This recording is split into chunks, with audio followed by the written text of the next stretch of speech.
Hello friends, मैं आरती छवि अपने YouTube channel think positive पर आपका स्वागत करती हूँ। आज हम मध्य इतिहास काल का वर्णन करेंगे। भारतीय मध्य इतिहास काल का वर्णन करेंगे। आज का हमारा टॉपिक है भारत पर अरब आक्रमण और लेक्चर सीरीज में लेक्चर 4। मेरे बाकी के लेक्चर 1, 2, 3 बाकी के इस टॉपिक के जो लेक्चर हैं, हम फिर से बोलेंगे ये वाला, जब तक गलत ना करे तब तक मजा ही। छवि अपने यूट्यूब चैनल थिंक पॉजिटिव पर आपका स्वागत करती हूँ। आज हम मध्यकालीन भारतीय इतिहास का अध्ययन करेंगे और आज का हमारा टॉपिक है भारत पर अरब आक्रमण और लेक्चर सीरीज में लेक्चर 4। दोस्तों, इस टॉपिक से रिलेटेड जो मेरा ये जो लेक्चर 4 है, इसके पहले मैंने इसके 3 लेक्चर ऑलरेडी इस वीडियो में अपलोड कर चुके हैं। तो आप लोग पहले मेरा ये टॉपिक का जो बाकी के जो लेक्चर हैं 1, 2, 3 वो तीनों लेक्चर देख लीजिएगा। उसके बाद मेरा ये लेक्चर 4 देखिएगा, तब जा कर के आपको इस टॉपिक का सारा कॉन्सेप्ट अच्छे से क्लियर होगा और आपको ये टॉपिक अच्छे से समझ भी आएगा। तो चलिए दोस्तों, शुरू करते हैं। भारत पर अरब आक्रमण, जो टॉपिक है भारत पर अरब आक्रमण, और ये है मोहम्मद बिन कासिम। मोहम्मद बिन कासिम कौन थे? तो मोहम्मद बिन कासिम जो थे वो अरब आक्रमणकारी थे। इन्होंने सर्वप्रथम भारत पर आक्रमण किया था। किस उद्देश्य से? लूटपाट के उद्देश्य से, धन की लूटपाट के उद्देश्य से और इस्लाम का प्रचार प्रसार करने के उद्देश्य से। तो चलिए शुरू करते हैं। कासिम का विजय अभियान, मोहम्मद बिन कासिम का विजय अभियान, ये टॉपिक को थोड़ा समझ लेते हैं कि मोहम्मद बिन कासिम ने जब भारत की तरफ कूच किया था, भारत की तरफ जब उसने आक्रमण करने के लिए कूच किया था, तब मोहम्मद बिन कासिम का विजय जो अभियान था वो कहाँ किन किन जगहों पर, भारत के किन किन जगहों पर मोहम्मद बिन कासिम ने अटैक किया था और वो किस प्रकार सफल रहा, इसका हम लोग विवरण करते हैं, जानते हैं। तो कासिम का विजय अभियान, तो 712 ईस्वी में मोहम्मद बिन कासिम मकरान से देवल बंदरगाह पर पहुंचा और उसने देवल पर अधिकार कर लिया। दोस्तों, 712 ईस्वी में मोहम्मद बिन कासिम सबसे पहले कहाँ पहुंचता है? सबसे पहले वह मकरान पहुंचता है। मकरान, मेरे पिछले वीडियो में मैंने मैप के साथ बताया होगा कि मकरान जो है, मकरान पंजाब में पड़ता है। तो मोहम्मद बिन कासिम क्योंकि मकरान के ही रास्ते, मकरान जो था ये स्थल मार्ग था, इसी के रास्ते मोहम्मद बिन कासिम भारत के सिंध प्रांत पर आक्रमण करने के लिए आता है, मकरान के रास्ते। तो 712 ईस्वी में मोहम्मद बिन कासिम जो है मकरान से देवल बंदरगाह पर पहुंचा और उसने देवल पर अधिकार कर लिया। मोहम्मद बिन कासिम जो था स्थल मार्ग, वो स्थल मार्ग का क्या नाम था? मकरान। वह मकरान के रास्ते पहले तो वो सिंध में पहुंचता है और उसके बाद सिंध का जो बंदरगाह था वो कौन बंदरगाह था? तो देवल बंदरगाह था। सिंध का जो बंदरगाह था वो देवल बंदरगाह था। इस बंदरगाह को वह लूट लेता है, उस पर अपना अधिकार जमा लेता है मोहम्मद बिन कासिम। उसके बाद देवल के बाद वह देवल से नीरून नगर की ओर कूच किया। यहाँ के बौद्ध भिक्षुओं ने बिना युद्ध किए ही उसकी अधीनता स्वीकार कर ली थी। दोस्तों, देवल के बाद पहले तो मकरान के रास्ते सिंध में एंट्री करता और उसके बाद सिंध का जो बंदरगाह था क्या था? देवल था। देवल को उसने अपने अधिकार क्षेत्र में ले लिया और उसके बाद देवल के बाद वह नीरून नगर की ओर कूच करता है मोहम्मद बिन कासिम। अब नीरून नगर में किनका वो था रहने, कौन सबसे ज़्यादा रहते थे नीरून नगर में? तो बौद्ध भिक्षु सबसे ज़्यादा रहते थे। ज़्यादा संख्या में नीरून नगर में बौद्ध भिक्षु रहते थे। और बौद्ध भिक्षु जो थे, जब मोहम्मद बिन कासिम देवल के बाद नीरून नगर में एंट्री करता है, प्रवेश करता है अब वहाँ पे अधिकार करने के लिए, तो वहाँ पे सबसे ज़्यादा क्योंकि बौद्ध रहते थे, तो बौद्ध जो थे वो तो वैसे भी अहिंसा के पुजारी रहते हैं, तो उन्होंने पहले ही आत्मसमर्पण कर दिया कि हमें कोई युद्ध नहीं चाहिए, हम आपके अधीन हो जाते हैं। तो उन्होंने कोई युद्ध नहीं किया, बस अपनी स्वेच्छा से उन्होंने मोहम्मद बिन कासिम की अधीनता स्वीकार कर ली। किन लोगों ने? तो बौद्ध भिक्षुओं ने। और बौद्ध भिक्षुओं की सबसे ज़्यादा संख्या कहाँ थी? तो नीरून नगर में। अब मोहम्मद बिन कासिम मकरान के रास्ते सिंध में एंट्री करता है और सिंध का जो बंदरगाह था देवल पर वो अपना अधिकार करता है और देवल के बाद वो कूच करता है नीरू नगर में। और नीरू नगर में सबसे ज़्यादा संख्या किनकी थी? तो नीरू नगर में सबसे ज़्यादा संख्या थी बौद्धों की सबसे ज़्यादा संख्या थी। तो बौद्ध जो थे वो पहले ही अहिंसा के वो रहते हैं, सूचक रहते हैं, तो उन्होंने कोई युद्ध नहीं किया और स्वेच्छा से मोहम्मद बिन कासिम की अधीनता स्वीकार कर ली। तो मोहम्मद बिन कासिम ने नीरू नगर को भी अपने अधिकार क्षेत्र में ले लिया था। उसके बाद मोहम्मद बिन कासिम नीरू नगर के बाद मोहम्मद बिन कासिम सहवान नगर पर कूच करता है। इस नगर पर दाहिर का भतीजा बजहरा का शासन रहता है। नीरू नगर, मोहम्मद बिन कासिम जो है देवल के बाद नीरू नगर में आक्रमण करता है। नीरू नगर के बाद वो कहाँ जाता है? तो सहवान नगर जाता है। सहवान नगर में दाहिर का जो भतीजा था जिसका नाम था बजहरा, दाहिर का भतीजा जो था बजहरा, उसका शासन रहता है कहाँ पे? नीरू नगर में।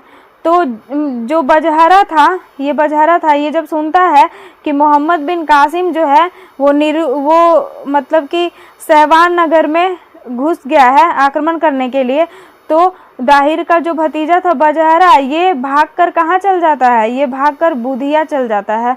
कहाँ चल जाता है? बुधिया चल जाता है। किसके डर से? तो मोहम्मद बिन कासिम के डर से। सहवरा के नागरिक पराजय और जजिया देना स्वीकार कर लेते हैं।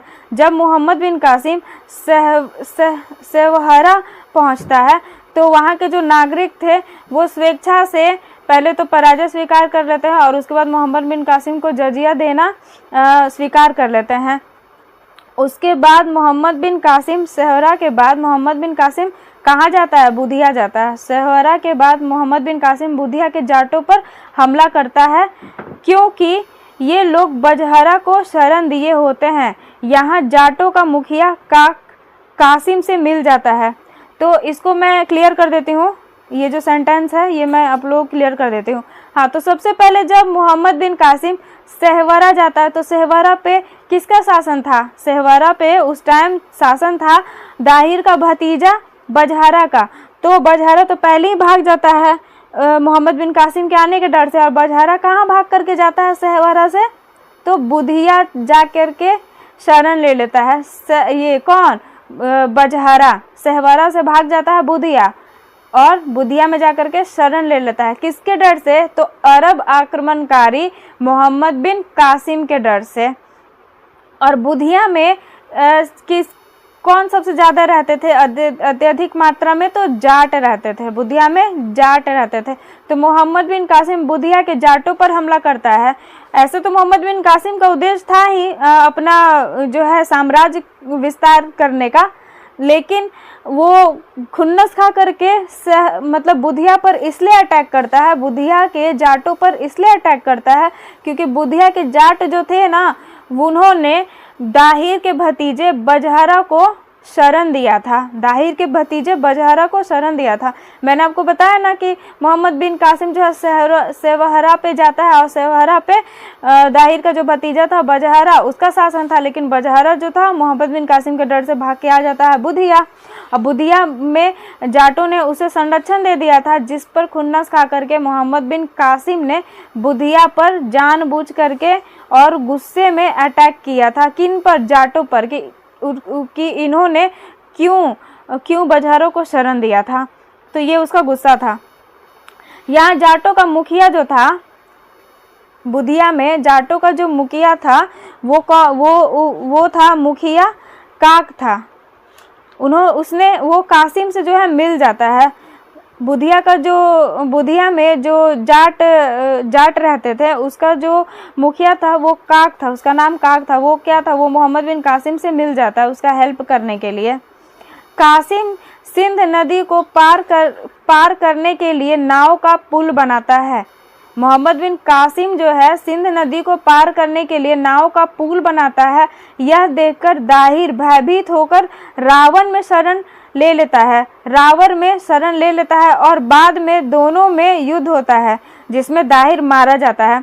इस सेंटेंस को मैं आप लोगों को समझा देती हूँ कि मोहम्मद बिन कासिम जो था वो बुधिया पे अपना अधिकार जमा लेता है, उसके बाद वह किधर कूच करता है, तो वह सिंध नदी को पार करने का प्रयास करता है ताकि वो रावर पर पहुंच सके, रावर को अपने अधिकार क्षेत्र में ले सके। तो कासिम जब बुधिया में अपना अधिकार कर लेता है, उसके बाद वह सिंध नदी को पार करने के लिए किसका पुल बनाता है, तो नाव के वो पुल बनाता है। नाव, ढेर सारे नावों को जोड़ करके वह पुल बनाता है, जिसको देख करके जो दाहिर था, जो हिंदू शाही शासक जो दाहिर था, वह भयभीत हो जाता है और वह जा करके कहाँ शरण ले लेता है, तो रावर में शरण लेता है।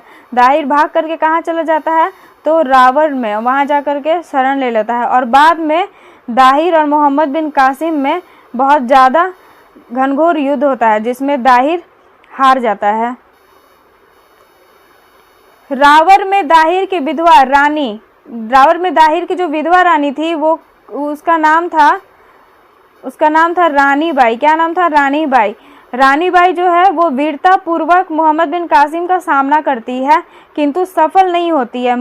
जो मोहम्मद बिन कासिम का सामना जो है रानी बाई करती है। रानी बाई किसकी विधवा रहती है, तो दाहिर की विधवा रहती है। ये जब खबर सुनती है कि दाहिर जो है वो मारा गया, तो इसने मोहम्मद बिन कासिम का सामना किया था, वीरतापूर्वक सामना किया था, लेकिन असफल हो जाने के कारण इसने स्वेच्छा से जौहर अपना लिया था।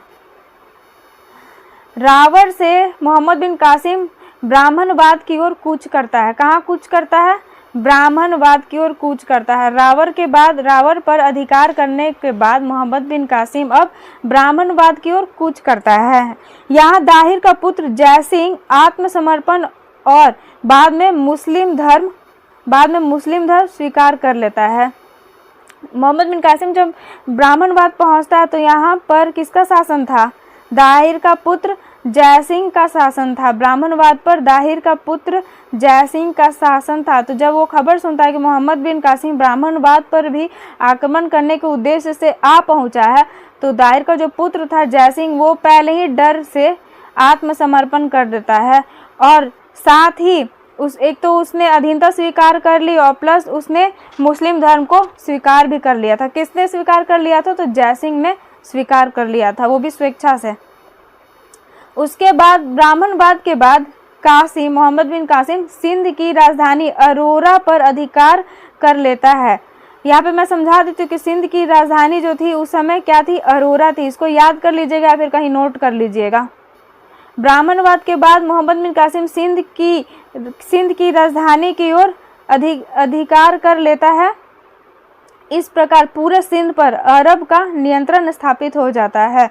तो मोहम्मद बिन कासिम जो था ब्राह्मणवाद के बाद वो आखिरी जो मतलब कि वो जो कुछ करता है आखिरी क्षेत्र में, वो था अरोरा जो था सिंध की राजधानी थी, वहाँ पर वो कूच करता है और उस पर भी अपना अधिकार कर लेता है। और इस तरह देखते देखते, थोड़ा शुरू से हम बताते हैं कि इस तरह देखते देखते मोहम्मद बिन कासिम जो है वो पहले मकरान से एंट्री करता है सिंध में, उसके बाद देवल जाता है, देवल के बाद नीरून नगर पर अपना अधिकार जमाता है, उसके बाद वह सेहवान नगर पर अपना अधिकार करता है, उसके बाद बुधिया जाता है, बुधिया के बाद रावर जाता है, रावर के बाद ब्राह्मणवाद पर अपना अधिकार करता है, उसके बाद अरोरा जो कि सिंध की राजधानी थी वहाँ पर अपना अधिकार करता है। तो दोस्तों आज का मेरा ये वीडियो समाप्त हुआ। अगर आपको मेरा ये वीडियो पसंद आया है तो इसको लाइक करिएगा, और अगर आप मेरे चैनल पर नए हैं तो मेरे इस चैनल को सब्सक्राइब करिएगा, लाइक करिएगा, शेयर करिएगा और कमेंट करिएगा। मिलते हैं मेरे अगले वीडियो में। मेरा वीडियो देखने के लिए आप सबको बहुत बहुत धन्यवाद।